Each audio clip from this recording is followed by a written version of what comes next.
This is Letters to Momo, letter number 28, October 27th, 2010. My dearest brother Momo, I just recently started reading this brilliant Sufi master poet named Hafez, and I want to share with you one of his quotes. This quote is a maxim, the quintessence of what it means to be human, to be here today and to truly rejoice in the divine fountain of life. I will, no doubt, be sharing more of his work with you. But let's take a journey into this first one. I am a hole in a flute that the Christ's breath moves through. Listen to this music. That's the end of his phrase. Just makes me want to keep on breathing. Absolutely grand, right? It absolutely sums up the total human experience when one allows oneself to connect to the absolute truth. We are here to channel, to play, to facilitate, and to live the music of God's heart. We must be one and the same and then hold similar resources to the divine if we are able to channel, even propagate the sound of the divine.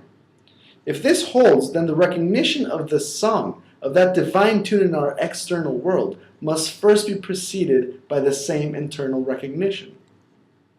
As you are a hole in the flute, I am the hole next to you, and so on and so forth. Humanity claims an independent yet completely communal role in the amplification of God's music. If you drill further, you will realize how the breath of the divine will only be audible, can only be reproduced and musically vibrant if there is harmony in the holes. The proper position and manipulation of the holes. That is the way in which we choose to live our life, and thus the thoughts we choose to give life to are responsible for turning the divine's breath into music.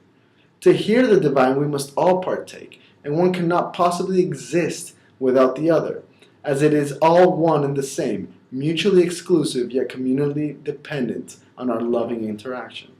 To hear the divine, we must all partake. What role, then, are we willing to play? Will our hole remain half open or half closed? Will we move closer to other holes in times of need, simply to manifest a more audible and eclectic tune? Will we silence our hole if there is a greater need to listen? And will we know how to let the breath through? The answer to this final question must be the reality we grant ourselves every day of our life. We must ensure that our internal atmosphere is pure and immersed with love, harnessing and fueling only the thoughts of innate divinity, which we cherish as gifts, so that we can allow, properly channel, and recognize the channeling of God's divine tune. I love you with all my heart. Today, let me walk with you.